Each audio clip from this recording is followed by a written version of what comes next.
Agora não, tá? Eu já tive várias vidas e elas ainda se entrelaçam no meu dia a dia. E é mais ou menos por aí que muitas vezes acontece a inovação. É justamente dessa mistura de ambientes que a gente vai se desenvolvendo e tendo ideias. Então, perguntem, fiquem à vontade, tá? Para me interromper, para fazer qualquer tipo de pergunta, tá?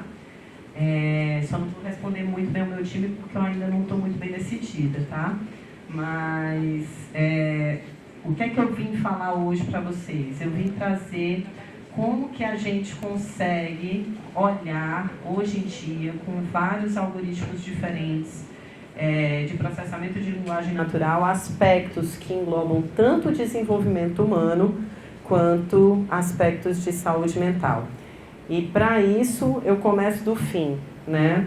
Então, como o Rafael falou, eu tenho uma formação bem Caxias, de medicina, de psiquiatria, fiz todos aqueles passinhos, fiz residência, fiz pós-graduação, mas eu sempre fui muito incomodada de pensar como que a gente está numa era em que a gente consegue olhar para a potência que a gente tem na nossa mão quando olha para um smartphone e ainda está fazendo avaliações que podem ser extremamente estigmatizantes no dia a dia, dependendo subjetivamente da opinião de uma pessoa avaliando outra, né? Então isso sempre me incomodou muito e sair desse lugar para outro lugar envolveu uma série de aprendizados, né? Até chegar a esse ponto que é, basicamente, transformar o que a gente tem de achado científico ali em loco para uma transferência na sociedade.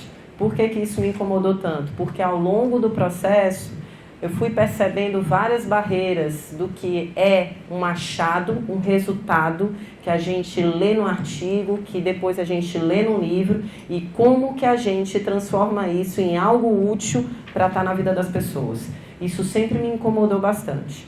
E eu vou tentar convencer vocês que a gente está tentando agora, a partir de alguns achados de pesquisa, são mais de 10 anos de pesquisa que eu vou resumir aqui para vocês rapidamente. Mas quem tiver curiosidade, fica à vontade, me manda e-mail, eu posso mandar todos esses artigos para vocês. Mas a ideia é como que a gente transforma esses achados em algo que a gente pode apoiar com uma plataforma digital, escolas, empresas e serviços de saúde para fazer avaliações de larga escala, fazendo priorização, prevenção e gestão em saúde mental, usando a linguagem como dado. Qual é a ideia aqui? Hoje em dia, a inteligência artificial me ajuda muito. Antes, quando ela não tinha saído ainda do ChatGPT, era muito mais abstrato de falar. Mas processamento de linguagem natural é uma área da computação que é recente, mas que dá uma base tão poderosa para a gente entender essa interface da comunicação entre máquina e ser humano, que hoje em dia a gente consegue mimetizar um ser humano a ponto de terem pessoas se apaixonando, fazendo terapia com ChatGPT, né? Como que a gente consegue isso? Como que a gente consegue que a máquina tenha um mimetismo tão poderoso assim, com um comportamento humano tão inerente da gente? Primeira coisa, que evolutivamente comunicação para a gente é fundamental. Isso não é à toa. A gente é um bicho extremamente social e se comunicar é fundamental para a nossa sobrevivência, tá? Isso coloca a gente num estado de uso da língua que é fundamental para que a gente possa entender um ao outro. Quando a gente transfere isso como tecnologia para uma máquina, a gente ganha uma potência muito grande. Uma coisa é a gente utilizar isso para gerar linguagem parecida com outro ser humano. Então, por que não gerar padrões ou entender padrões de linguagem de pessoas que estão adoecidas? Entende? Qual é a função de um psicólogo, de um psiquiatra, de um terapeuta ocupacional, de um profissional de saúde mental que está ali escutando o seu cliente? É basicamente treinar com anos e anos e anos de experiência o ouvido para entender padrões de linguagem, tanto de conteúdo quanto de estrutura, que vão sinalizar que alguma coisa ali pode estar errada. E a gente aprende isso numa disciplina chamada psicopatologia, em que você usa um monte de palavras para descrever esses fenômenos. E isso ajuda você a classificar o que é que a gente está olhando em termos de síndromes, em termos de diagnóstico. Se a gente consegue encontrar esses padrões treinando o ouvido, será que a gente não consegue fazer um uso de processamento de linguagem natural que encontra esses padrões, mas não de uma maneira subjetiva, de uma maneira objetiva e precisa? Então é mais ou menos por aí que começa essa história e que a gente hoje em dia está tentando transportar para a sociedade através dessa iniciativa. Então, na Mobile Brain, né, que é uma startup brasileira baseada em neurociência computacional, o que a gente faz, o que a gente fez, né, até agora foi calibrar um protocolo de elicitação de fala extremamente simples, e isso é fundamental para ser produto, tá? Não adianta a gente querer colocar protocolos de 20 minutos, meia hora, que isso não é viável, tem que ser coisas... A gente precisa ser criativo nesse sentido de entender que a sociedade está cada vez mais avançando e a gente precisa entender como que a gente atinge escala. E a partir desse protocolo calibrado, a gente conseguiu então fazer um produto que levanta dados sobre desenvolvimento de saúde mental para ambientes escolares, para ambientes corporativos e também agora para um uso mais específico por profissionais de saúde, para atender, por exemplo, redes de saúde como o SUS, né? Tenho o prazer de anunciar aqui que a gente agora integra o Laboratório InovaSUS, que a gente conseguiu passar no edital, que foi inclusive aqui nessa casa que foi lançado o resultado. Então, hoje em dia, a gente conta com mais ou menos umas 20 mil avaliações realizadas em território brasileiro, de 10 mil usuários em diferentes regiões do Brasil, só para a gente ter uma noção do dado da diversidade, da representatividade que a gente está conseguindo alcançar. Isso com a plataforma rodando há mais ou menos uns 2 anos. Tá? Isso é para a gente ter uma noção desse alcance, né?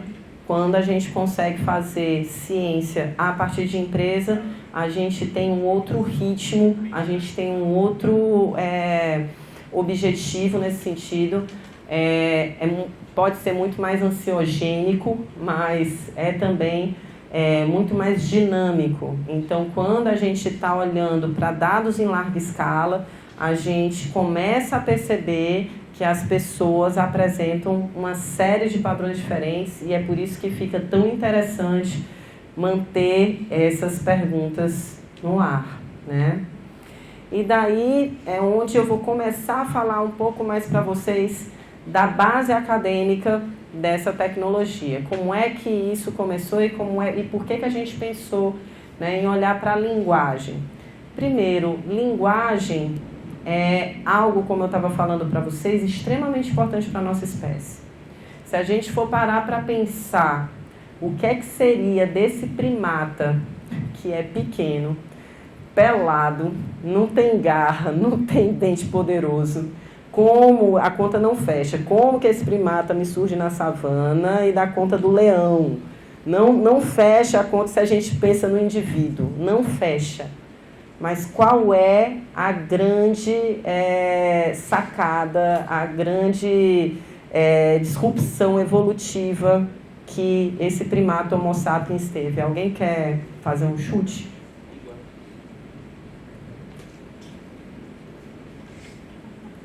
Não está no indivíduo, gente. Está na coletividade. A gente desenvolveu uma noção extremamente importante de cognição social. A gente não age na natureza sozinho. A gente age na natureza em coletivo. E isso muda muitas coisas. Essa organização social que a gente é capaz de ter, ela é potencializada e muito pelo desenvolvimento da linguagem, né? Então, quando a gente aprende e complexifica essa linguagem, a gente é capaz de falar sobre questões que vão desde a sobrevivência, de poder se abraçar porque está muito frio, até ficar abstraindo o que é que significa o Deus Sol mandar as estrelas ali para a gente e fazer poesia. E isso muda as coisas. Isso faz com que a gente encontre empatia, encontre grupo e consiga resolver os problemas em coletivo. E isso é extremamente importante quando a gente fala dessa ponta do desenvolvimento, dessa habilidade que é uma série de habilidades neuropsicológicas que a gente vai desenvolvendo, que a gente coloca num grande chapéu chamando de cognição social. Então, a linguagem, ela dá um suporte importante para que a gente tanto expresse quanto compreenda onde que o outro está, como é que o outro está, enfim, várias questões que nos fazem desenvolver juntos, né? E a gente, como eu falei para vocês, a gente está passando hoje em dia por uma era que a gente não precisa apenas entender e descrever esses fenômenos. A gente agora pode medir esses fenômenos a partir de diferentes estratégias que, por exemplo, medir como que a gente desenvolve uma narrativa, desenvolve uma linguagem e mede aspectos da organização dessa narrativa, olhando para a trajetória de palavras, que é o que eu vou falar mais aqui para vocês. Mas a gente também pode olhar para esse conteúdo da fala e olhar, por exemplo, para a expressão emocional, contabilizando a quantidade de palavras emocionais que tem, né? Usar também vários artifícios, como treinar LLMs para extrair significados, extrair semântica. A gente pode ver distâncias semânticas em sequência, olhando coerência, pode ver uma série de medidas que nos ajudam a entender esse quadro. Mas como eu falei para vocês, hoje eu vou falar um pouco mais sobre esses aspectos de organização mental. A organização mental seria um aspecto da gente conseguir se comunicar e falar sobre assuntos, objetos, de uma maneira que você consiga narrar com começo, meio e fim, algo que tem uma história como um todo, que está coerente com o teu objetivo. Se a gente percebe isso do ponto de vista psicopatológico, é algo que você está ali olhando não apenas para o conteúdo, mas também para a forma, como que a pessoa encadeia as ideias, né? E tem essa noção que está lá em Jaspers, né? De olhar para a linguagem como algo que mimetiza o pensamento e que tem um encadeamento de ideias a partir da sequência de palavras que você narra. Nesse sentido, o que é que a gente faz? A gente pede para a pessoa contar uma história, por exemplo, baseada numa imagem. Então, ela olha para uma imagem de um doce, olha para uma imagem de um bebezinho, de um cachorrinho, e então ela começa a planejar essa fala.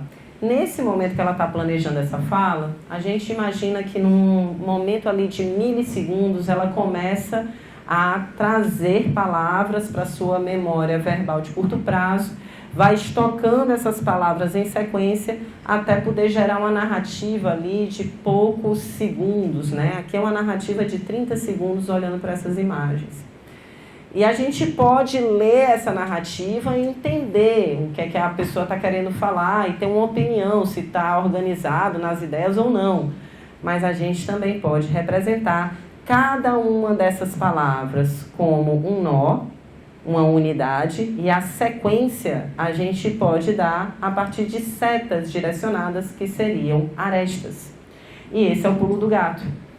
A gente pode representar essa narrativa como um grafo de recorrência de palavras que vai dar a sua estrutura cíclica de quando a gente repete uma palavra em um espaço curto, como por exemplo repetir a mesma associação de palavras e dar arestas repetidas, por exemplo, ou quando a gente recupera algo que já tinha falado lá no começo para contextualizar e daí fecha ciclos com uma diversidade lexical maior, fazendo com que essa narrativa fique cada vez mais complexa. Tá? Então, quando a gente transforma essa trajetória de palavras em um grafo de recorrência de palavras, a gente toma vantagem aqui de uma matemática centenária, que é a teoria de grafos, para calcular aspectos da complexidade dessa narrativa, como, por exemplo, medir a quantidade de nós que são mutuamente atingíveis. Aqui, ó, esse nó chega nesse nó aqui, mas esse nó também chega nesse, não por esse caminho direto, mas pegando outro caminho. Então, definindo dessa forma, a gente consegue medir o maior componente fortemente conectado, que é diferente desse componente aqui que está na área tracejada, que é só o maior componente conectado, em que a gente não precisa ter um caminho de ida e volta. Esse tipo de atribuição vai dar para a gente diferentes aspectos de conectividade e, como eu vou mostrar para vocês, há um balanço aqui entre aumentar essa conectividade de larga escala, que a gente chama aqui de principalmente o LSC, e diminuir essa recorrência curta, como a repetição da mesma associação de palavras, ao longo do desenvolvimento humano, tá? Então, essa estratégia, ela foi já estudada, como eu falei para vocês, isso é uma revisão. Quem ficou interessado nessa estratégia, essa revisão aqui de 2023 ainda está bastante completa, tá? Ela vai olhar principalmente para essas coortes aqui. Então, cada pontinho desse é uma coorte diferente que já foi estudada por diferentes grupos. As coortes em vermelho são coortes que tinham alguma desordem mental, enquanto as em azul são coortes de desenvolvimento típico. Olhem aqui, esse componente mais fortemente conectado em janelas de 30 palavras, olhem a tendência, quando a gente segue os azuis, dele ir crescendo de acordo com a idade.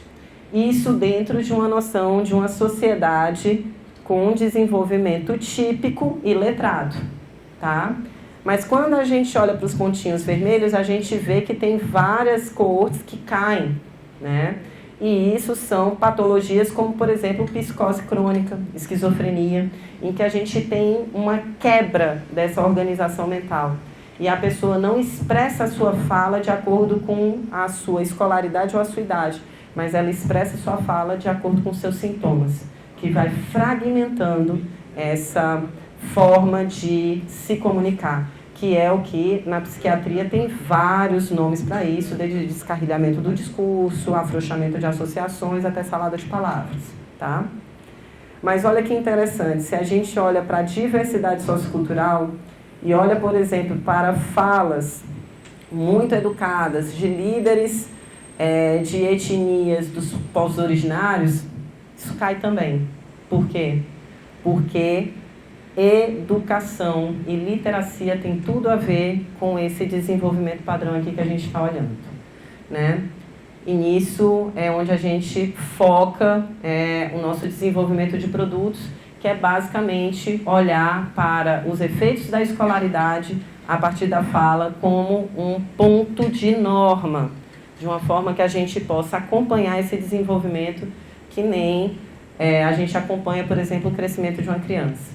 Então, aqui, rapidamente, dando uma ideia do que foi o desenvolvimento dessa startup, né? Eu recebi esse convite quando eu estava no meu pós-doc, e daí eu recebi essa missão. A gente vai montar aqui um laboratório em que você vai pegar achados de neurociência computacional e transformar em produtos digitais para resolver problemas escolares. E daí começa a missão. Qual é o desenho que a gente monta? Primeiro faz um estudo de evidências científicas, privilegiando experimentos naturalísticos que foram feitos em loco, em cenários reais. Faz um desenho de produto aqui, é extremamente importante esse passo, olhar para a experiência do usuário. Um usuário, ele não é um participante de pesquisa, gente. Isso é extremamente importante da gente diferenciar, porque senão você não vende seu produto, não adianta nada. Então, você precisa sempre adaptar seus protocolos. Quando a gente desenha esse produto numa experiência de usuário, a gente vai em loco fazer essa validação científica em cenários reais de prática para depois ganhar escala e ir para o mercado. Então, eu vou falar essa primeira trajetória desse produto chamado Litmetrics, né? Esse foi um dos primeiros achados que a gente viu e que foi quando a gente começou a perceber que essa forma de falar não tinha só a ver com adoecimento. O primeiro artigo dessa linha de pesquisa é de 2012, olhando para a esquizofrenia. Mas uma coisa que angustiava muita gente a esquizofrenia tem muito a ver com a evasão escolar, É muito importante essa questão da escolaridade que está diminuída nessa população. Então, quando a gente começou a olhar para esse desenvolvimento, a gente foi para crianças que estavam aprendendo a ler e escrever e a gente se perguntou, será que essas crianças que estão em pleno desenvolvimento da fala, elas também falam com padrões diferenciados? E o primeiro achado foi, a gente viu que aquelas crianças que faziam narrativas pouco complexas como essa daqui, eram as crianças que tinham uma baixa performance em índice de inteligência global, o QI, teoria da mente, que dá uma base dessa cognição social, e a performance futura de leitura. Essa daqui é uma fala bem menos complexa que essa daqui de uma criança que estava na mesma sala de aula, no mesmo período escolar. Depois a gente viu que isso também tinha tudo a ver com desenvolvimento de memória verbal de curto prazo. E não tinha nada a ver com desenvolvimento de memória visoespacial. Então a gente olha para esse estudo correlacional e vê que as crianças que faziam grafos, que tinham a maior diversidade lexical, conectando todos esses pontos, eram justamente as crianças que tinham a melhor performance em testes de memória verbal, mas não de memória visoespacial. Então a gente se perguntou nesse artigo, será que o que importa para esse desenvolvimento é escolaridade, é estar em contato com linguagem escrita, ou seria só envelhecer, né? É natureza, né? É nature ou nurture, né? É natureza ou é uma aquisição cultural social? Então a gente foi olhar para uma amostra maior de 200 sujeitos com bastante diversidade de idade e também de escolaridade, um dado bem brasileiro com vários adultos iletrados e que tinham interrompido seu ensino em diferentes etapas. E uma primeira achado que a gente vê é que a criança iletrada sai desse padrão pouco conectado e bastante repetitivo para um padrão mais conectado e menos repetitivo. E que isso é muito melhor explicado por anos de educação, quando a gente faz um estudo correlacional e faz correlações parciais. Isso é muito mais explicado por anos de escolaridade que por anos de idade. A ponto da gente poder traçar uma curva assintótica e ver em que ponto que amadurece cada uma dessas medidas. E aqui é um resumo. Aquelas recorrências curtas, essas arestas que se repetem, elas se resolvem já quando a criança começa a ler e escrever. Por quê? Porque é uma instrução direta da linguagem escrita. Troca esse sinônimo, não repete essa palavra, não repete essa associação. Então, a criança ela começa a mimetizar na sua fala, na forma como ela conta suas histórias, a maneira como ela está ouvindo histórias, lendo seus livrinhos, tá? Mas contar histórias com um monte de informação verbal e conectar tudo ao mesmo tempo é algo que requer um investimento educacional muito mais longo. A gente vê amadurecer ali ao final do ensino médio. Hoje em dia a gente está vendo que começa a amadurecer um pouco antes, na entrada do Fundamental 2 lá para o 6º ano. Tá? Porque esse daqui é um dado de 200 sujeitos, agora a gente tem mais de 2.000. Né? E o que isso tem a ver com a própria história da linguagem escrita, né? Então, quando a gente viu que tinha esse traço de linguagem vinculado com a educação, a gente foi se perguntar, será que a gente vê alguma curva de desenvolvimento na própria história da linguagem escrita? Então, a gente olhou para mais de 700 textos de museu. Isso daqui é o que acontece no Brasil, quando você tem pessoas interessadas em estudar e não tem mais dinheiro nenhum para coletar dado. Então, a gente vai atrás de livros e acervos de museu, desde a Sírio-Mesopotâmia, Egito Antigo, passando civilização hindu, judaico-cristã, greco-romana, a Pérsia, medieval, moderna e contemporânea, até literatura de blogs. E a gente pega essa trajetória aqui para estudar como que se desenvolve isso ao longo do tempo histórico. E olha só que interessante. Também caem, ao longo do tempo histórico, as recorrências curtas e sobem as recorrências longas. Esse discurso também vai se tornando menos repetitivo e mais conectado. Bem parecido com o que acontece quando uma criança começa a ler e escrever, tá? É como se fosse a ontogenia, né, mimetizando a filogenia que a gente vê no nosso período histórico. Então, a gente, baseado nesses achados, desenhou esse experimento para transformar isso em produto. a gente fez um estudo longitudinal acompanhando um ano letivo inteiro com 250 crianças do primeiro e do segundo ano em 3 escolas. E a gente coletou em março, em abril, junho, antes das férias do meio do ano, assim que voltavam das férias do meio do ano e no final do ano, a gente coletou as narrativas, 3 narrativas olhando para imagens e alguns testes de performance leitora. E o que a gente viu primeiro que ao longo do ano, olha só as recorrências curtas, já se resolvem no primeiro semestre e depois que se resolvem, não voltam mais. Mas falar de uma forma bastante conectada vai se aquecendo para até o final do primeiro semestre, sai de férias, a criança volta desaquecida, que é o que toda professora do primeiro e do segundo ano, quando olha para esse dado, começa a rir, porque é exatamente isso. E depois ela recupera no final do ano. O que é que isso nos dá? Esse ponto mágico aqui. O que é que esse ponto mágico prediz? Ele prediz uma habilidade, uma projeção da performance leitora que essa criança pode ter no futuro. Então, quando a gente pega esse ponto de conectividade no período 3, antes das férias do meio do ano, a gente vê que ele é preditivo de leitura correta de palavras, compreensão de texto e consciência fonológica. E isso nos permite montar, então, índices para a gente acompanhar o desenvolvimento dessa criança. Aqui é mais ou menos como funciona o nosso aplicativo, né? Então, ele pede primeiro para a criança testar o áudio para ver se está funcionando. O céu é azul. E aí a gente vai ver se tem qualidade suficiente para fazer a transcrição online. Então, bem-vindo ao coletor de histórias. Começa a dar instruções para a criança. Vou te passar algumas instruções. Vou achar um pouquinho isso. Assim que iniciar, você verá uma imagem por alguns segundos. Observe a imagem com atenção. E isso para dar acessibilidade para as crianças não leitoras também. Conte uma história sobre a imagem que acabou de ver. Solte sua imaginação. Quando você terminar de contar a história, pressione o botão para enviá-la. Você vai repetir este processo 3 vezes, com imagens e histórias diferentes. Explore sua criatividade. Tudo pronto? Então vamos começar. Observe esta imagem com atenção.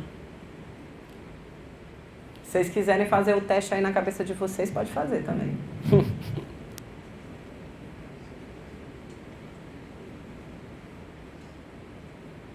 Comece a contar sua história em 3, 2, 1, gravando. Era uma vez. Então isso é um dado real de mais ou menos como a criança se expressa, né? De dar banho no seu cachorro. Então um dia ela chegou da escola e foi dar um banho no seu cachorro. Depois do banho, ela trocou a água e botou a ração. E depois ficou brincando com o seu cachorro. Então, só para mostrar para vocês que quando está aparecendo aquelas bolinhas mais roxinhas, são bolinhas extremamente conectadas, são palavras que participam do componente mais fortemente conectado. As em azul claro, elas só participam do componente conectado. E as arestas mais escuras, elas estão demonstrando arestas que são repetidas ao longo do processo. Então, naturalmente, a gente vai se comunicando e vai formando essas estruturas. E isso a gente consegue contabilizar rapidamente. Então, isso é o que nos permite olhar para a quantidade de nós nesse grafo, as arestas repetidas, os nós que participam do componente mais fortemente conectado e mais ou menos uma medida de tamanho desse grafo, que é o average shortest path, que é o menor caminho médio, e faz um índice composto aqui desses atributos calibrados por anos de educação formal, olhando aqui para mais de 1.700 participantes. Isso daqui está desatualizado, gente, desculpa. Hoje em dia a gente já está trabalhando com a curva de mais de 2.000. E aí o que a gente vê, um modelo linear explica 22% dessa variância, mas quando a gente olha para um modelo assintótico, a gente consegue explicar mais essa variância. E a gente consegue, então, a partir desse ajustamento, propor uma curva normativa. Como assim, Natália? E é isso que faz com que essa medida seja uma medida usual para dentro da escola, ou para o profissional de educação, ou até mesmo para o profissional de saúde, acompanhar o desenvolvimento cognitivo dessa criança.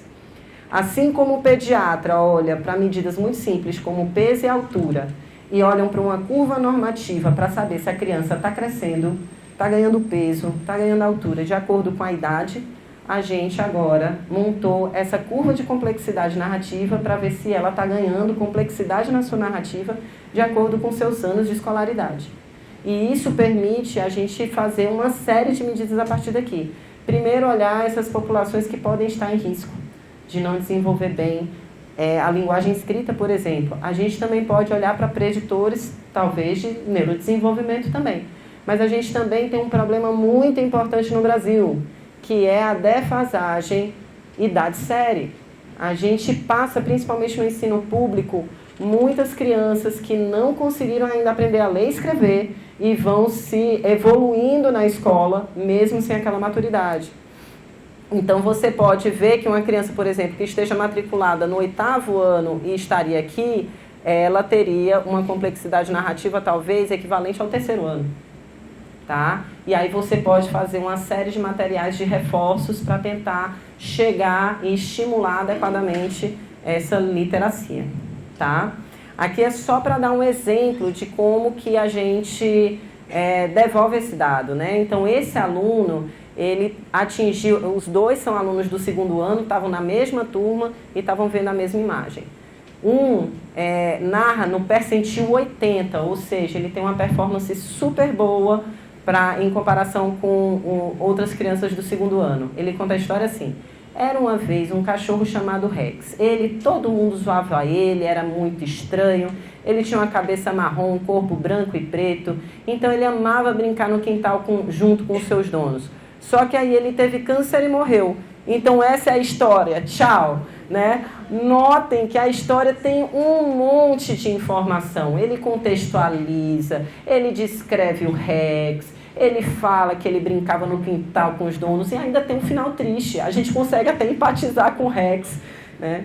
Bem diferente do contexto dessa criança que fala assim: era uma vez um cachorro muito burro chamado Gnomo. Ele era muito gnomo, por isso o nome dele era Gnomo. E aí a dona dele odiava ele porque ele era um gnomo e fazia muito cocô. Ele adorava comer cocô. Tchau, né?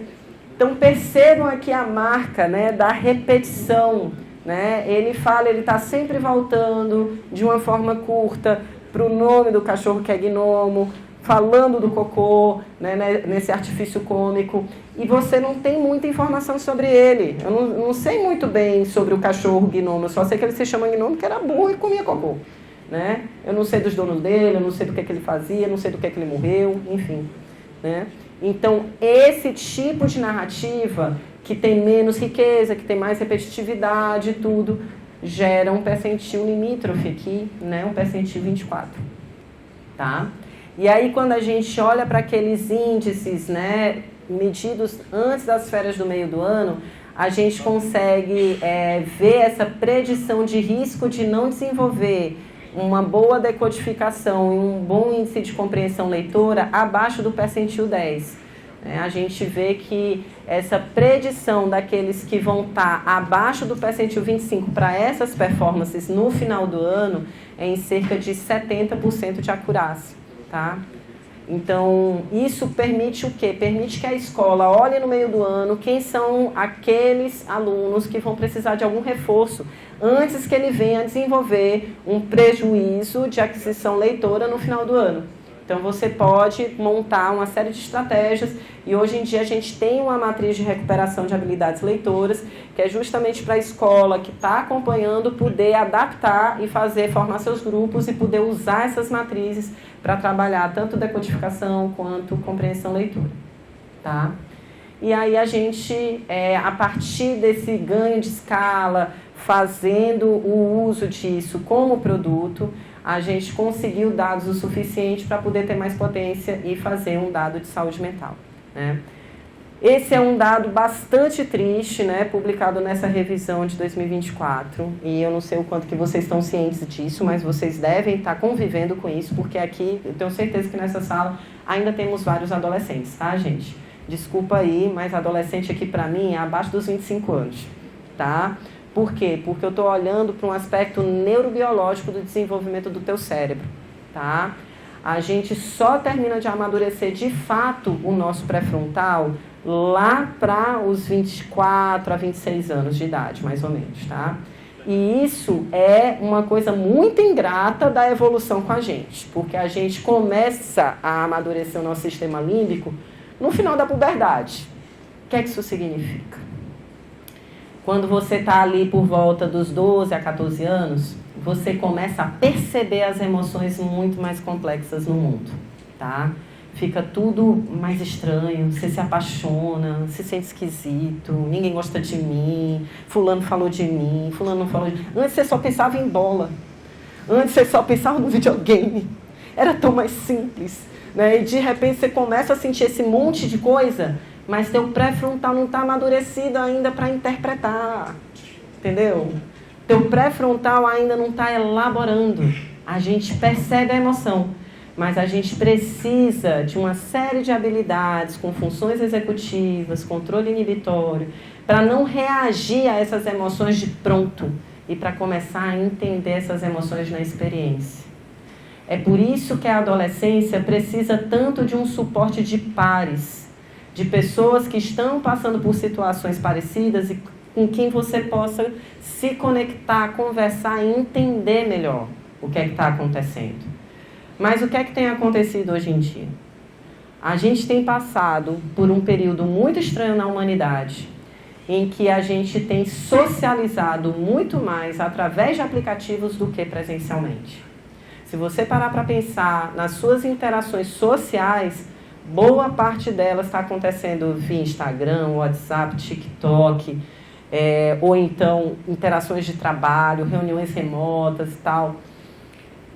Algumas delas acontecem na presença, mas tem muitos adolescentes que socializam muito mais através de aplicações do que presencialmente. E isso muda muito a experiência de aprender o que significa toda essa complexidade da interação humana.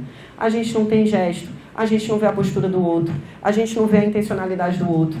Fica ali apenas um recorte muito reduzido daquilo que é essa emocionalidade.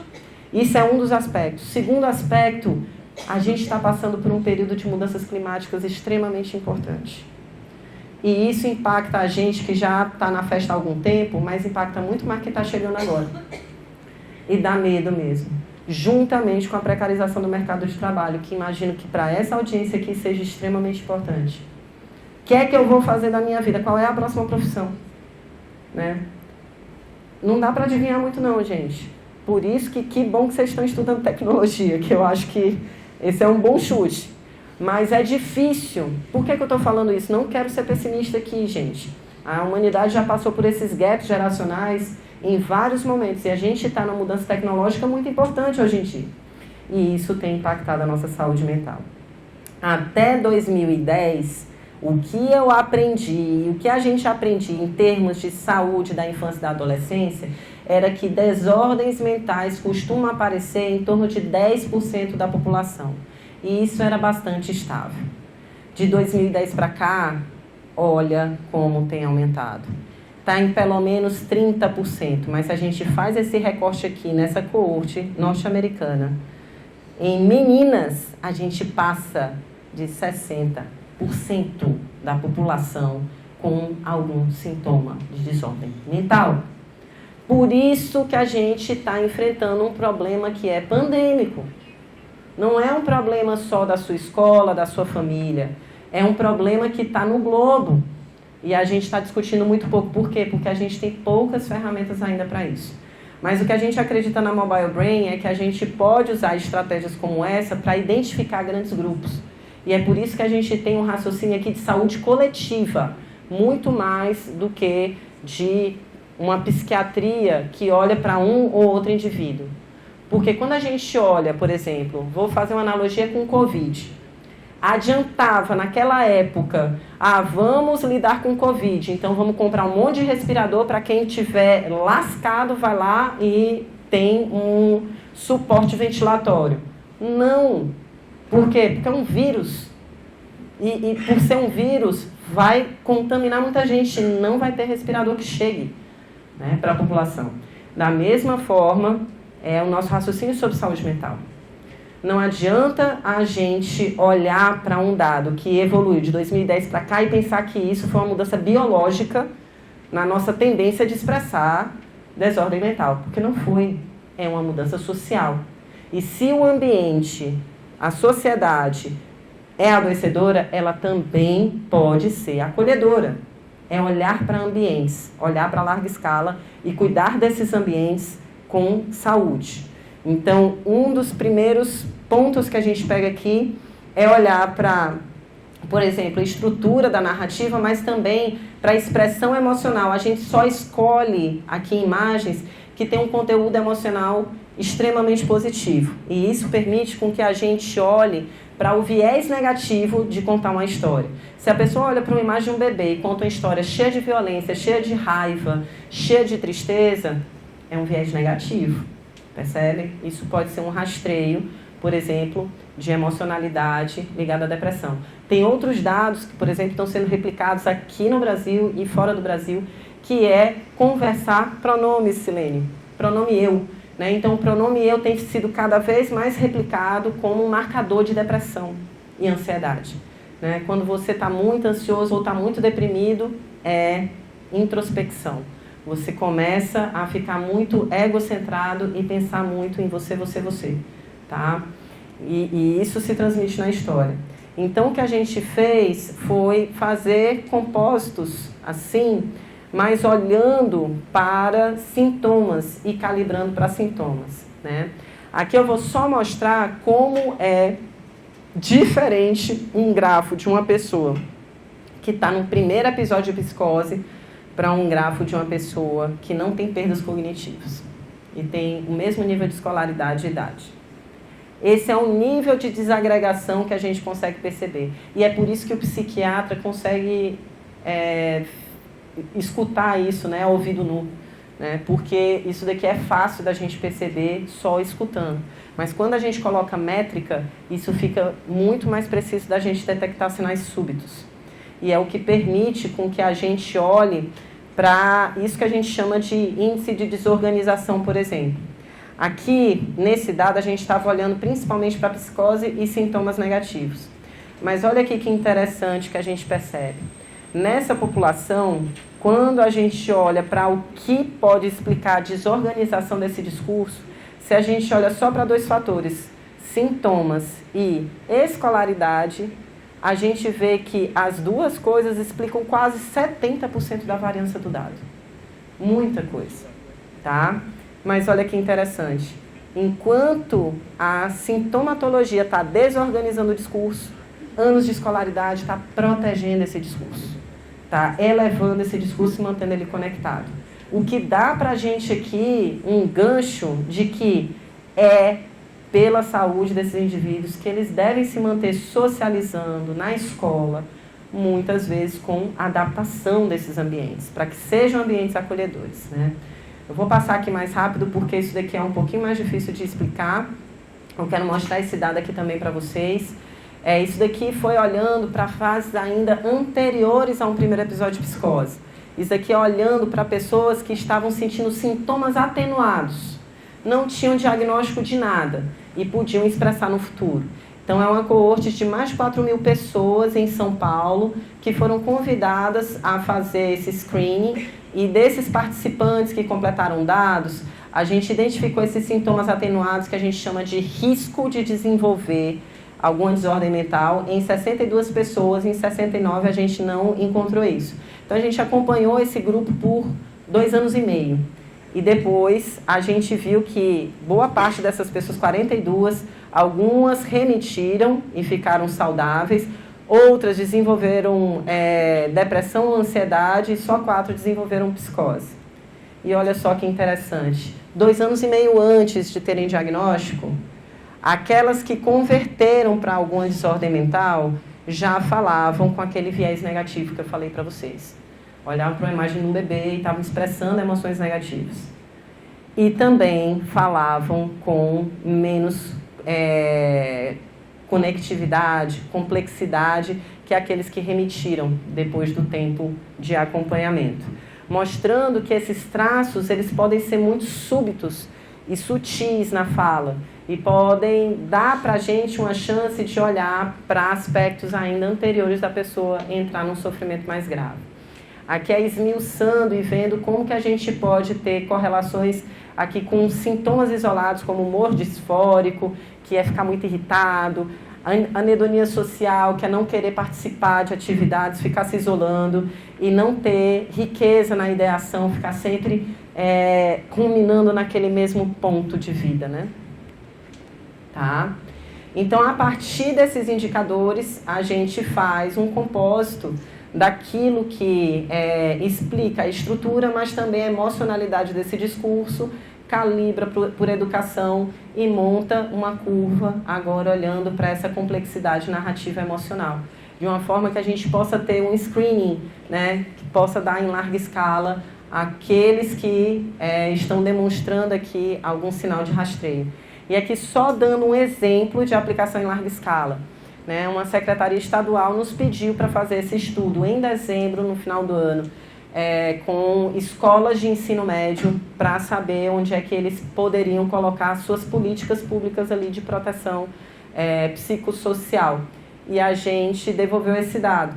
Olha a diversidade que a gente consegue encontrar a partir daqui. Né? Então, enquanto essa escola 3... né, esse dado em azul são aqueles estudantes que não precisam de nenhuma ação nem pedagógica, nem psicossocial. Tanto a estrutura está de acordo com a escolaridade, quanto a estrutura emocional também está de acordo com a escolaridade. É bem diferente, 65% de 74%. Em que escola vocês querem estudar? Né? Quando a gente mostrou esse dado aqui, a secretária ficou abismada. Teve uma das diretoras que ficou assim, eu não estou acreditando. Essa escola aqui não para nenhum diretor. Tudo quanto é professor botando atestado, a gente não consegue segurar ninguém. Claro, mais de 1/3 dos estudantes estão apresentando alguma dificuldade aqui, tanto no desenvolvimento pedagógico, mas principalmente no desenvolvimento psicossocial. E isso permite racionalizar os recursos que a gente tem para pensar em ambientes mais saudáveis. Pensando no raciocínio de saúde pública. Eu não estou falando aqui em medicar todo mundo não, gente. Muito pelo contrário. O que eu estou falando aqui é de promover ações de fato de prevenção e promoção de saúde mental em ambientes estratégicos. E isso é premissa do nosso Sistema Único de Saúde.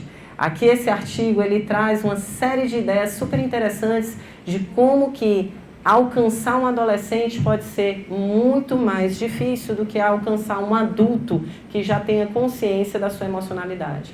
Então, é por isso que a gente precisa olhar para ambientes complexos também, pensando no raciocínio sanitário. Né? Se a gente quer controlar uma situação como o Covid, a gente precisa de álcool gel e máscara e desenvolver uma vacina. Entendem? A gente precisa de atitudes que previnam isso de se alastrar. Desordens mentais podem ser socialmente contagiosas se a gente for parar para pensar. Se você estuda numa sala de aula com metade dos teus colegas apresentando algum tipo de sofrimento mental, com certeza tu não vai sair desse dia de aula bem. Tu vai sair esquisito. E isso todo dia pode ser difícil para você lidar. Tá? Então, hoje em dia, cada vez mais tem se pensado nessas estratégias de prevenção e promoção de saúde mental como um saneamento dos ambientes, tanto escolas como ambientes de trabalho, bairros, etc. Tá? E aqui a gente tem toda uma rede de saúde, no Sistema Único de Saúde, com a rede RAPS, que tem por premissa fazer isso, há mais de 20 anos atuando.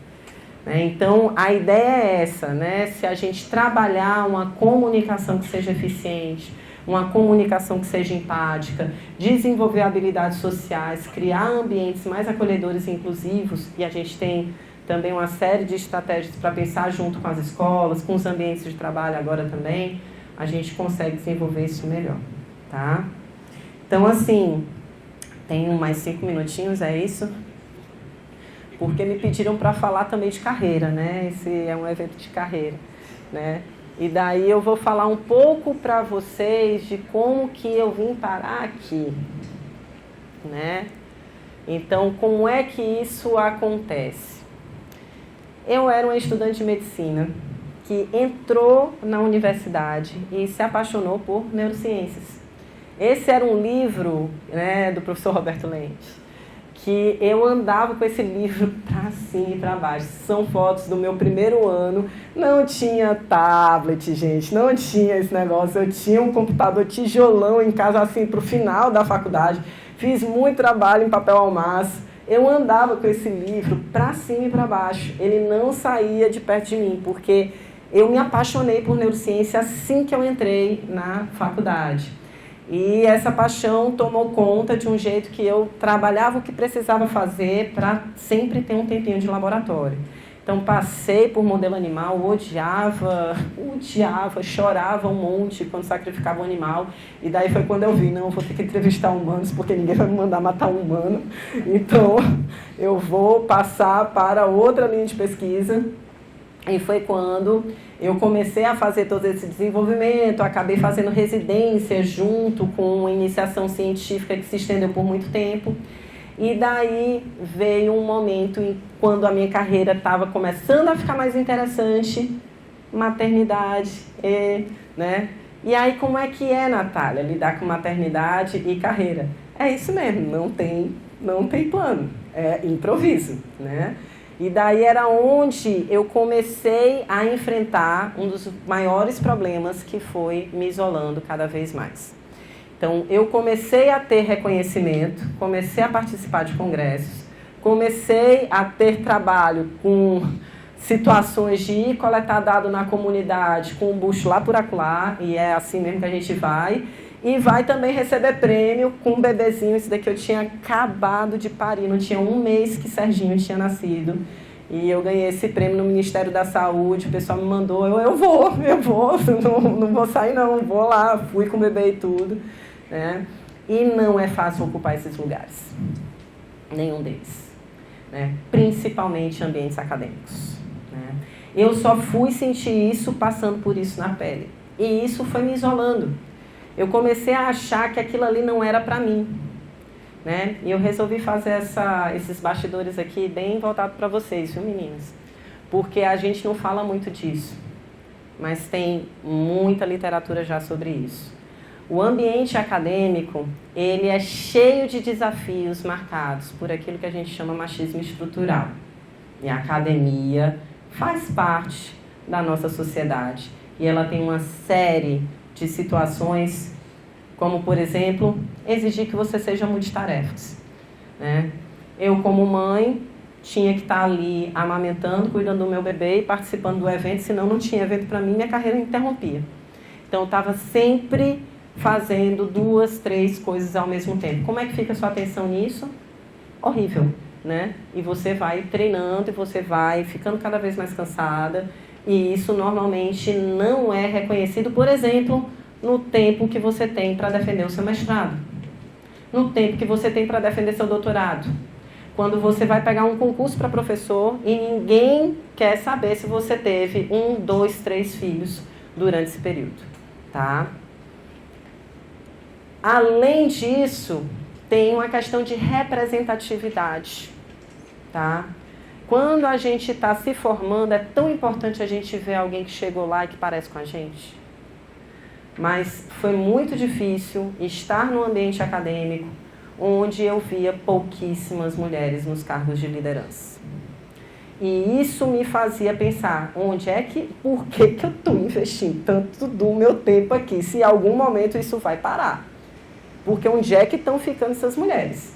Você vê a base pelo menos na minha área, né? Nas neurociências você vê muita menina na pós-graduação.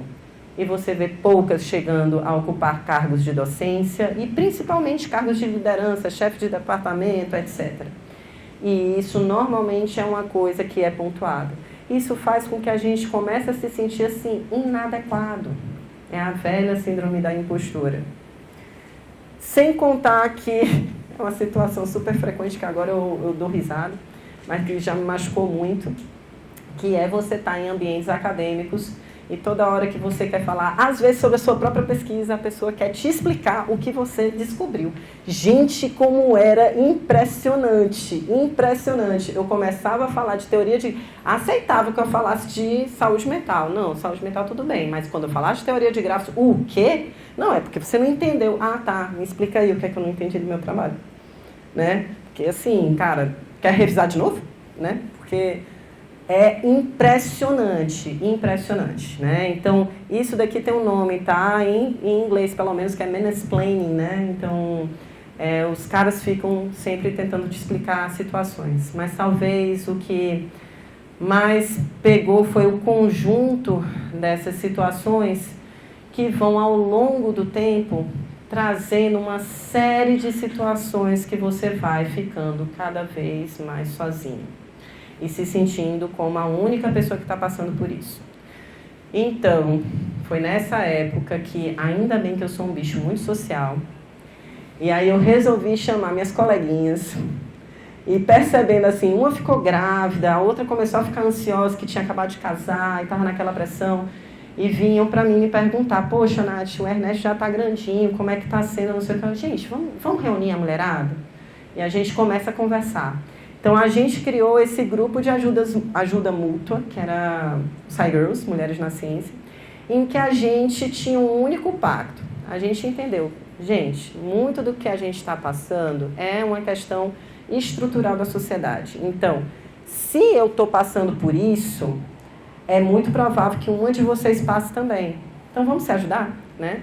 Porque a gente se ajudando, criando uma solução aqui, umas para as outras, a gente consegue aprender, se juntar, trocar figurinha e saber que quando uma furar a barreira, é vitória de todas. Então, a única coisa que a gente tinha era esse pacto. Chegou aqui na reunião, vai contar tuas abobrinhas, beleza, tu vai escutar também, tu vai participar também. Então, o pacto era esse, né? Chegou, todo mundo se ajuda, tá? Quem tá ali vai contribuir com alguma coisa, não vai aconselhar, não vai dar um anti-mexe da situação, não. Vai escutar e a gente vai buscar juntas aqui uma solução que seja adequada para essa situação.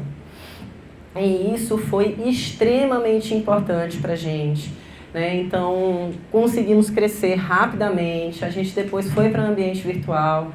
E, assim, na época talvez mais difícil em termos de vida pessoal e carreira, que foi quando eu tive que me mudar para cá, para o Rio de Janeiro, no início da pandemia, no meio do meu pós-doc, amamentando um bebê de 2 anos e com um filho de 9 anos, foi o que me salvou. Era reuniões semanais, conversando, como é que a gente vai fazer, como é que vai dar conta disso tudo.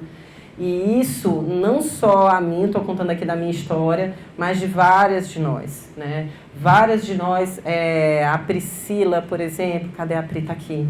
A Pri teve uma história que ela me permitiu compartilhar, em que ela desenvolveu um câncer de mama, teve que mudar de projeto no meio da pandemia e reestruturar tudo e conseguiu defender o doutorado dela e vencer o câncer de mama, que não foi fácil.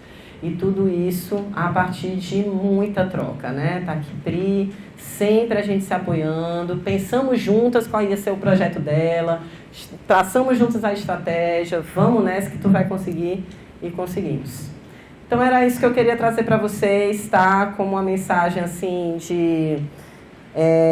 de carreira mesmo. Não se fechem naquilo que vocês já escolheram, se permitam flexibilizar suas ideias. E se você está se sentindo, e vai para os meninos também, se vocês estão se sentindo isolados no seu caminho, falem sobre isso, procurem seus amigos. Porque comunicação é uma habilidade que a gente desenvolveu por milhares de anos de evolução. Então aprendam a usar e se comunicar. Tá bom? É isso.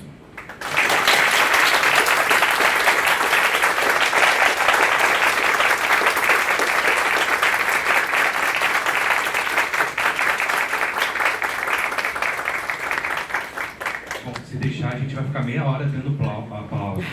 Dúvidas, pessoal, para a Natália? Aqui.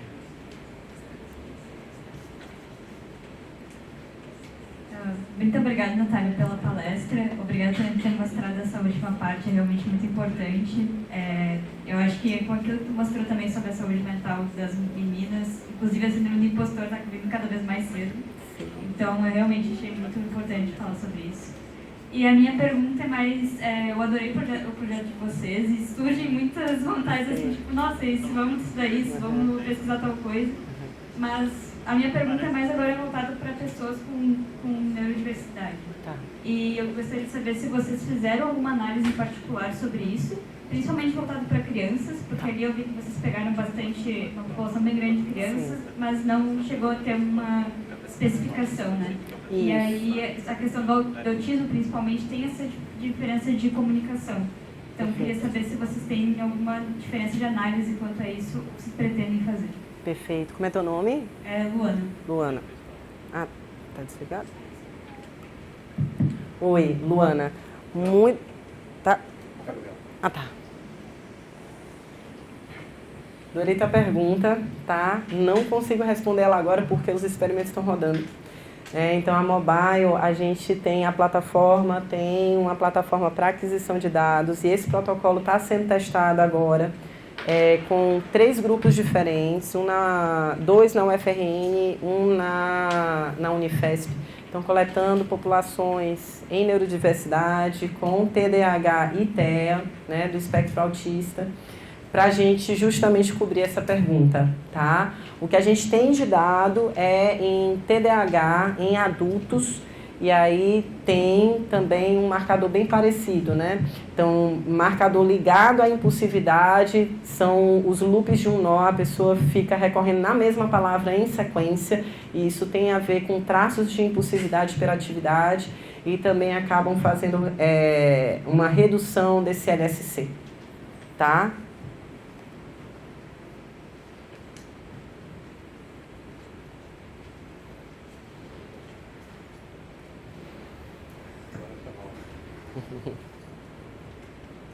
Boa noite, Natália. Primeiro, obrigado pela palestra. Enfim, achei muito interessante, inspiradora a sua história. E uma dúvida que eu tive é se a gente poderia usar esse mesmo método que você usa para psicose e outros tipos de transtorno mental, para identificar, por exemplo, o uso de drogas, se uma pessoa está com a consciência alterada, alguma coisa assim. Perfeito. Esses aí a gente tem, né? Então a gente já tem algumas medidas, mas tem muitos outros artigos nesse campo que olham para outros marcadores, não apenas para grafos, né? Mas vou te citar um dado que foi de um experimento feito na Inglaterra com um efeito agudo de LSD. Então, quando você dá uma dose de LSD e pede para a pessoa contar uma experiência parecida com um sonho, né? A experiência daquela viagem que ela está tendo, ela, no efeito agudo do LSD, ela desagrega o discurso, ela desorganiza o discurso, mas de forma transitória. Depois volta a expressar quando passa o efeito agudo. Essa desorganização do discurso não chega a ser uma desagregação a ponto de mimetizar uma esquizofrenia, como muitas pessoas afirmam. O efeito de um expansor de consciência, um psicodélico, é parecido com esquizofrenia. Não, é parecido psicopatologicamente com traços mais de transtorno de humor, de tipo transtorno bipolar, que pode também ter sintomas de psicose, mas não desagrega o discurso como na esquizofrenia, tá? Então chega a níveis ali parecidos com o da população que estava em estado de mania com sintomas psicóticos, tá?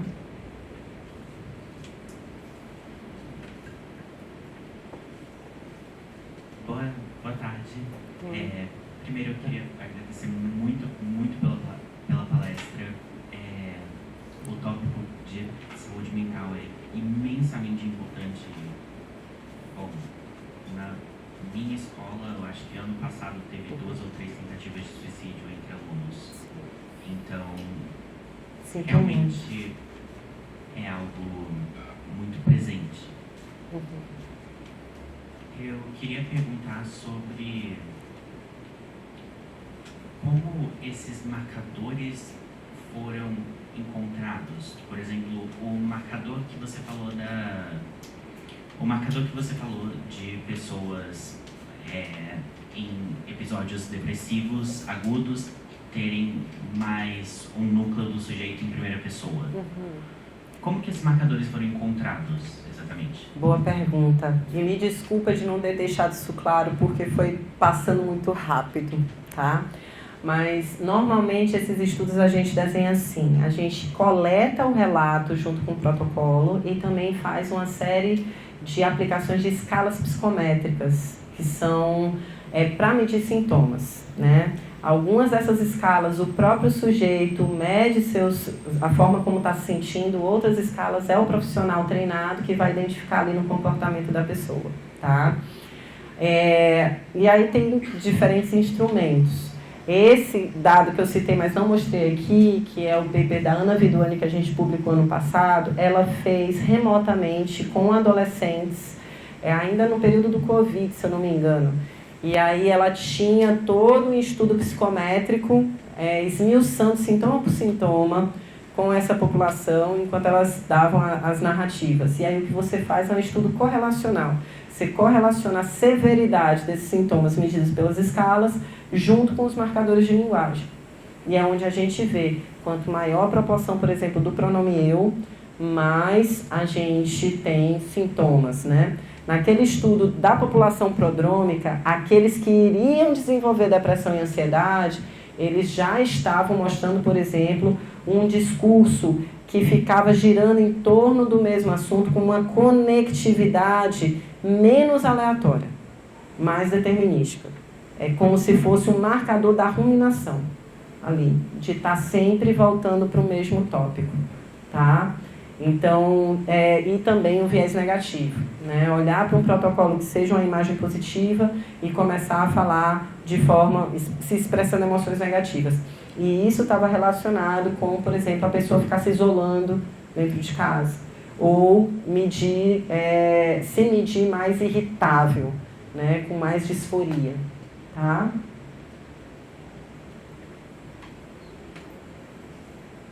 Mais alguma dúvida, pessoal?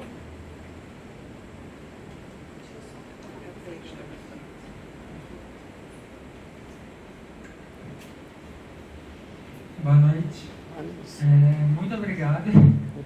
Como alguém que veio para cá ainda sem muito, sabendo o que quer realmente fazer, é bastante inspirador ver a coisa. E a minha pergunta mais nesse sentido, como foi para você começar a pesquisar sobre esse tema, a questão da interdisciplinaridade com a teoria dos grafos? Como que foi esse começo para a sua pesquisa? Que pergunta legal, obrigada. Então, no começo, isso daí vai lá para 2006. O primeiro paper é de 2012, tá? Então, passei 6 anos para escrever o primeiro artigo. Até fica a dica, tá? Se vocês estão com pressa, o mesmo tempo que eu demorei para me formar médica foi para cair a ficha dessa ideia, tá? O que acontecia? Eu estava começando... eu tinha iniciações científicas já, e aí eu encontrei o meu orientador, que foi o Siddhartha Ribeiro, né? E aí ele vinha de Nova York, ele tinha um grande amigo dele, que era o Guilherme Mussetti, que tinha acabado de escrever um artigo organizando léxicos a partir de dicionários. Era um artigo ali do início, eu acho que era 2002, 2003, algo assim. Me apaixonei por esse artigo, né? Me apaixonei por teoria de grafos, não sabia como fazer esse negócio, mas eu sabia que eu tinha acesso aos pacientes. O Siddhartha queria saber de sonhos, eu comecei a perguntar sobre sonhos para os meus pacientes e coletava dado, fazia as escalas psicométricas, media sintomas, fiquei boa nisso, coletei um monte de dado e não sabia o que fazer com aquilo, né? Então estava apresentando um dado quase qualitativo num congresso, numa apresentação de pôster. Não saiam de perto dos seus pôsteres, nunca, que isso acontece. E aí eu estava lá e encontrei um anjo na minha vida, que foi Mauro Copelli, professor da UFPE, que foi também meu orientador. Então eu tive uma dupla orientação, ele da física da UFPE. E aí ele começou ali a discutir comigo, eu falei, poxa, mas eu queria mesmo era aplicar teoria de grafos. Aí ele, mas teoria de grafos é simples e tal. Aí eu, não, cara, não sei o que, eu vinha, né, da área da saúde, achava que não ia entender matemática, não sei o que. Aí ele, cara, tu passou no vestibular pra medicina, tu sabe matriz, não sabe? Aí eu sei matriz. Aí ele, não, peraí, vamos sentar aqui. E ele me explicou, ele me deu uma aula de teoria de grafos em 2 horas de apresentação de pôster. Ele saiu da base, da matriz de adjacência, rede muito pequena, e eu entendi.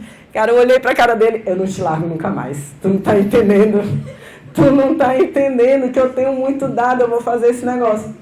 E eu passei a desenhar, assim, eu saí dessa apresentação e fui curtir a praia, era Fortaleza, aí fui curtir a praia no meio do caminho, a gente parou no restaurante, eu tendo ideia, com o pessoal do laboratório, e comecei a desenhar assim, cara, por quê? Porque a psicopatologia estava toda na minha cabeça, eu já tinha entrevistado muito paciente, então eu sabia que estava na trajetória. Eu sabia que o negócio era desagregação do discurso. Gente, eu posso desenhar a trajetória do discurso, a cadeia de pensamento, a partir das palavras. Caiu assim a ficha na mesma hora. E aí eu comecei a ficar doida desenhando um grafo com um dado que eu tinha. Aí foi encontrar, e aí quando você tem a vontade, cara, aí você aprende. Aí foi onde eu tive vontade de aprender a programar. Primeiro comecei a usar softwares de grafos e tudo, depois comecei a programar por mim. Mas tem que ter uma vontade para programar, principalmente se você tem pouquíssimo tempo, né? E tem que pagar boleto. Mas foi mais ou menos assim que começou, né? O que me deu a frustração foi... Eu tive uma primeira vida de ser médica, tá? E eu era toda ativista, SUS, sei o quê. E aí eu já tive que mudar disso para ser pesquisadora. E aí eu boto um negócio, faço, né, o INPI, a propriedade legal, tal, crente que ia ser usado 2 anos depois, 3 anos depois nas clínicas. Só que não. E aí foi onde eu, cara, quando completou 10 anos do primeiro programa que a gente fez, Speech Graphs, que funciona, viu, gente? Funciona legal ainda. Java, né, atende, mas... não era usado na clínica. E isso começou a me dar uma angústia enorme. E foi onde, né, eu comecei, por essa angústia, a procurar fazer uma estrutura corporativa, uma estrutura comercial, que pudesse gerar um produto. Porque quando a gente está no corporativo, é quando você começa a ver que as coisas começam a ser transferidas de dentro da academia para sociedade. É outro jogo, gente. É outro game, assim. São outras regras. É muito mais veloz, né? Teve um professor Emery, do MIT, eu tive uma supervisão com ele maravilhosa, adorei esse cara. A gente deu super match numa aceleradora de programas. E ele me falou uma frase que eu nunca esqueci. E eu ficava lá no detalhe, não sei o que. Ele falou assim, Natália, quick and dirty. É rápido e sujo aqui, entendeu? Você pega o seu dado, analisa, vai, bota, roda, testa, né? Essa é a ideia. É ansiogênico? Muito, né? Então eu digo assim, você que está pensando em carreira, tem que ver perfil, tá? Eu sou uma pessoa que já nasceu ansiosa, entendeu? Então a ansiedade mora comigo no meu coração, eu aceito ela tranquilamente. Eu gosto das coisas acontecerem. Eu ficava muito encarcerada no padrão. Então tem que ver. Tem pessoas que são mais da ciência básica. Tem pessoas que não tem problema, vão estar ali. E essas pessoas precisam de uma estabilidade no emprego. Tá? Empreender tem estabilidade? No Brasil? Meu Deus, né? Não. Né? É difícil. Mas é legal também. Tá? Faz parte do perfil. Muito obrigado. Pessoal, a gente vai tentar fazer com que a Natália volte num outro momento. Então, vou pedir para depois ter mais aplausos para ela retornar. Então... Boa tarde. Eu gostaria de agradecer a palestra. Muito boa, uma das melhores que eu gravei, sim. Eu gostei da frase que você acabou de falar. Que a ansiedade mora no seu coração e você já aceitou ela tranquilamente. Isso reforça uma coisa que eu estava pensando aqui, que a linguagem ela possui vários parâmetros que tornam ela ainda mais complexa, como, por exemplo, antíteses, entonação nas palavras, podem mudar completamente a semântica de uma sentença, ou ironia, coisas assim. E eu não sei bem exatamente como isso seria representado em grafos, mas vocês fazem isso ou existe perspectiva de representar isso? Excelente pergunta. Como é teu nome? Ítalo. Muito boa pergunta. Isso é todo um outro campo que a gente ainda não explora aqui, mas daria para explorar, que é a análise acústica do dado do áudio, tá? Tem uma série de marcadores, por exemplo, o pitch, né? A tonalidade, né? Pausas. Você vê no paciente com um estado depressivo, ele vai falando de uma forma lentificada, com uma baixa variação de tonalidade e fazendo muitas pausas. Então, tem várias coisas que dá para extrair justamente do dado do som, que é espectrograma. E aí você tem várias vantagens, porque daí é um som, é um dado que não depende tanto, depende um pouco, mas não depende tanto da língua, como a semântica, por exemplo, né? É algo que você está olhando para o som, depende mais de um outro aspecto de fonética, por isso depende um pouco da língua, mas nem tanto, porque você está olhando para variações que podem ser entre línguas, né? É bem interessante esse campo, tem muita coisa legal, vale a pena dar uma procurada. Pessoal, só temos mais 5 minutos. Antes de ter mais uma última pergunta, tem mais alguém que quer fazer mais alguma pergunta? Não? Então, vou ser mais breve possível. Então, fiquei curioso para saber um pouco mais sobre como que é trabalhar numa health tech no Brasil, enfim. Se você pudesse explorar um pouco mais disso nesses últimos 5 minutos, eu agradeceria bastante. É muita emoção. Por quê, né? Porque o que é que acontece, né? Primeiro, né, uma primeira fase, você tem que ter uma ideia legal, você tem que ter um time, mas você tem que ter investimento. Então, essa é uma questão extremamente difícil no Brasil, investimento para ideias, principalmente em ciência, né? O que aconteceu? Eu já estava na carreira de pós-doc e eu já tinha enfrentado durante meu doutorado o período que começou de vacas magras, né, para ter investimento em ciência dentro das universidades. E o investimento que eu tive para o meu pós-doc veio de uma indústria farmacêutica, da Boehringer, que eles tinham visto lá na Alemanha um artigo, chamaram e resolveram financiar meu pós-doc por 5 anos. Só para continuar estudando e depois trabalhar nos dados deles. Né? Então foi aí que me caiu a ficha. Cara, tem um interesse comercial nisso daqui e dá para fazer produto com isso daqui. Mas eu não entendia nada do que era fazer produto, não entendia nada do que era corporativo, nada. Então tive que aprender muito do zero. É muito diferente. Eu estou aqui, eu passo meia hora para explicar esse negócio para vocês. Muitas vezes o investidor tem 3 minutos. E aí você tem que fazer um pitch para convencer o cara a te dar 3 milhões em 3 minutos. Né? 10 anos de pesquisa. Como que faz isso?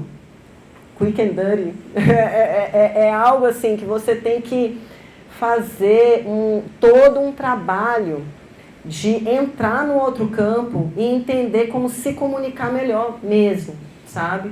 Foi daí que eu comecei a entender a expressão explica como se você estivesse explicando para uma criança de 5 anos de idade. E eu comecei a fazer esse exercício toda hora quando eu ia trazer essa questão. O que é que acontece? O único dinheiro que eu recebi de fato para financiar a minha pesquisa veio da iniciativa privada. Né? E foi fazendo muito pitch, foi entendendo como isso poderia entrar na sociedade, como isso poderia virar produto, e tentando, treinando, entrar numa outra comunicação, que eu tive a oportunidade de ser incubada dentro de uma empresa, dentro de um ecossistema de EdTech.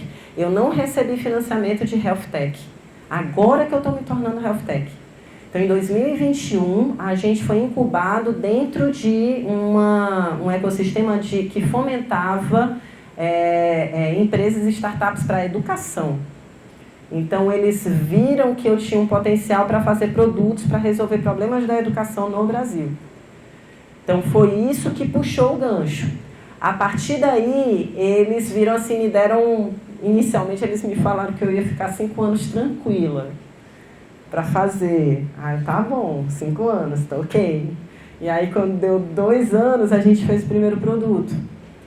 E aí foi quando tive o segundo desafio. Não, então, agora que você fez o primeiro produto, então a gente vai fazer mais uma segunda rodada de investimento e vocês vão virar Deep Tech.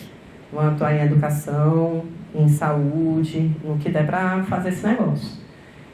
E aí o negócio ficou ansiogênico, porque tem uma série de questões que tem a ver com conhecer mercado, que tem a ver com se comunicar com mercados diferentes. A venda, como que você vende teu produto. Gente, a gente eu não tive nenhuma experiência de vender.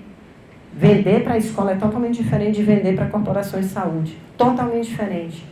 Então, tem todo um aprendizado que não está na mão de quem fez o produto, mas que está na mão de quem tem entendimento de business, que tem entendimento de comercial e tem outros skills. Eu sou péssima de fazer esse negócio de networking. Péssima, péssima. Adoro conversar com meus amigos, com gente que está querendo papinho assim. Eu sou péssima de conversar com as pessoas. Não sei o que, trocar cartão. Não, assim, gente, não dá. Eu não tenho perfil para isso. Então, o que é que eu tenho que fazer? Eu tenho que me associar com pessoas que saibam fazer isso e entender que a gente não é completo em si para fazer uma única coisa. E essa negociação, muitas vezes, é difícil para o acadêmico, porque a gente fica fechado. Eu quero fazer assim, assim, assado. Calma, entendeu? Então, é muito aprendizado e muita colaboração. Tá? Posso fazer uma falinha junto com você? Aham. Não, olha, eu acho a Natália assim... Eu acho a Natália uma vencedora, né? Porque eu sou uma pessoa de ciência de base. E isso não é porque... Não é porque eu sou boa de ciência de base, mas porque eu também não dou conta de fazer essa parte, não.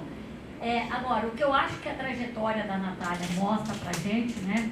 Vocês estão vendo aí um dos poucos produtos que eu conheço, uma das poucas trajetórias que eu conheço que faz essa ponte entre ciência de base e o final, que é um produto que vai ter esse uso muito, muito grande, né? Por exemplo, no SUS. Então, aqui, ouvindo a história da Natália, a gente também não pode esquecer de valorizar, de dar o devido peso à ciência de base desse país. É com muito custo. Veja, para vocês verem a história aqui, não é uma história de que a pessoa está engatada dentro de uma grande instituição que fala, não, você vai seguir aqui agora, esse profissional vai trabalhar com você. Não, é uma história de acaso, de sorte, de estar no lugar certo, né? De você estar iniciando um mestrado, um doutorado, numa pessoa certa, com a sorte de encontrar numa apresentação de pôster um cara que vai poder implementar isso para ela. Então, a ciência de base, ela é fundamental para a gente conseguir isso que a Natália está mostrando para a gente hoje. Então, cada um de nós aqui tem a responsabilidade de fomentar, de alimentar a ciência de base nas nossas coisas que fazemos, né? Sim, com certeza. E interdisciplinaridade. Exatamente. Eu não consigo pensar em nada que eu possa falar depois dessa fala da Silene. Queria só agradecer, Natália. Obrigada. Todos nós. Obrigada. Estamos muito felizes de receber você e de ouvir a sua fala. Acho que muita gente aqui, muitos alunos do IPATEC pensam sobre essa conexão, né? Como é que eu vou para essa vida de montar um negócio? Muita gente está querendo inovar, muita gente está querendo... Ou então ir para a ciência de base, como a Silene falou. Então, assim, é muito legal ver alguém que eles podem se inspirar ou podem tirar um pouquinho de... Né? E fica aí, acho que, algumas lições ansiogênicas. E quick and dirty, gente. Obrigado. Obrigada.